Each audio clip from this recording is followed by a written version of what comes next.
The transition between 2D and 3D gaming is a topic that has been talked about ad nauseum, right?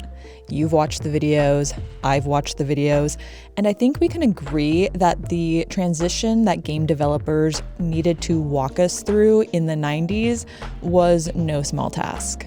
These are the top 5 best-selling games for the N64, and were likely many people's first introduction to the 3D gaming space, including myself. Now, there were obviously a lot of design decisions that needed to be taken into consideration when you are translating gaming from that 2D to 3D space. So what I'm about to say is in no way a dig against any game in particular, but rather an attempt to highlight a particular aspect of a game that is widely considered a masterpiece of its time, irregardless of how it's aged. Unsurprisingly, I'm talking about The Legend of Zelda: Ocarina of Time. Another video essay about Ocarina of Time?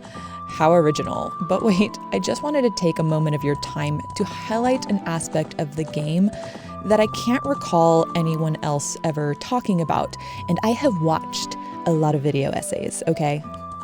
And this might be because in the design world, good design is invisible design. It is the kind of thing that is either so easy to use or so seamlessly integrated that the casual user doesn't even notice it. If you know me though, I am no casual fan of the Legend of Zelda series. But even I have never fully articulated my thoughts on this particular aspect of the game's design, because it has nothing to do with the story, nothing to do with the mechanics or the art direction, or how the game has aged in the last 24 years, 25 years, 24 years, 24 years. Real quick though, before we jump into it, I want you to take a look at these clips from the other games that were in that top 5 list. Notice anything? Each menu that has been designed for these games is decidedly 2D in expression. What do I mean by that?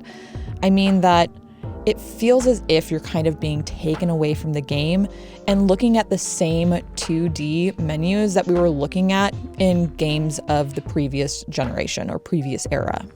Now that you have that in your mind though, take a look at Ocarina of Time's menu in comparison.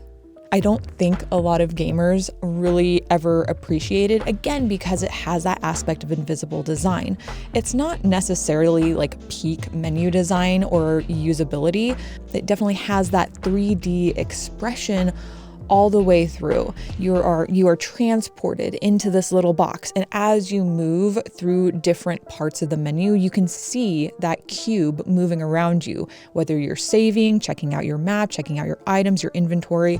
And I think it just goes to show that extra special attention to detail that Nintendo often has with its pioneering games like Zelda or Mario, that they went ahead and figured out how to bring the gamer into the 3D space, not only with the actual game, but all the way through down to the menu.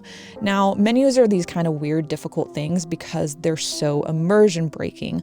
Obviously, when you're going on your own adventure in daily life, you don't have just a pop-up menu that you sneak away into to figure out like what's in your purse or your backpack or whatever. I mean, I guess maybe that's what iPhones are for, but I digress. There's nothing wrong with these other menus that we were looking at earlier. Well, at least not in terms of being 2D. Like the menu design, that's a different topic. I just wanted to highlight the fact that Ocarina of Time had that 3D, really 3D feeling menu, whereas other games at the time didn't. Maybe there were more. Maybe there are other games that I'm not remembering that had that 3D expression. And the fact that the developers thought through how to express those 3D capabilities of the N64 into something as innocuous as a menu really cements to me Ocarina of Time's standing as the pioneer in 3D gaming history. Despite maybe other difficulties the game had. Of course, in the last few decades, game design and user experience design, user interface design has come a long way.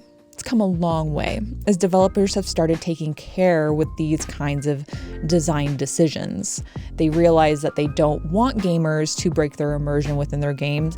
So if they can design a menu that seamlessly keeps them moving throughout the experience, that is the goal, I think.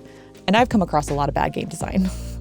Well, not game design, menu design, user experience design. You see it a lot in like software and websites as well, where bad design is so obvious because it's such a pain point for people to use or to understand. And it's this attention to detail in games that can really take the gamer's experience to the next level. It's actually kind of interesting because you see Nintendo moving away from that in the next few Zelda games to the point where like I really don't like Breath of the Wild's menu, which is a topic for a different video probably. And I can't even hardly remember what Twilight Princess's menu looked like. And part of that might have been because it was on the Wii, I don't know. But what do you think? What were some of your favorite menu designs of the N64 era or current game menus that you think really encapsulate what a game is about and sort of are seamlessly integrated into the game's experience? I really want to hear your thoughts on that, have those conversations, and I guess I will catch you in the next video. Oh, by the way, if you like this video and you would like other people to experience this kind of content, a really easy way to do that is to drop a like, a comment, share the video. Even if you just click the share button and like copy a link, YouTube doesn't know that you're gonna, like, if you go post that somewhere, they don't know. Save it to a playlist that's just like, I support these content creators, so I save their videos to this throwaway playlist. Like anything, I'll take it. Thank you.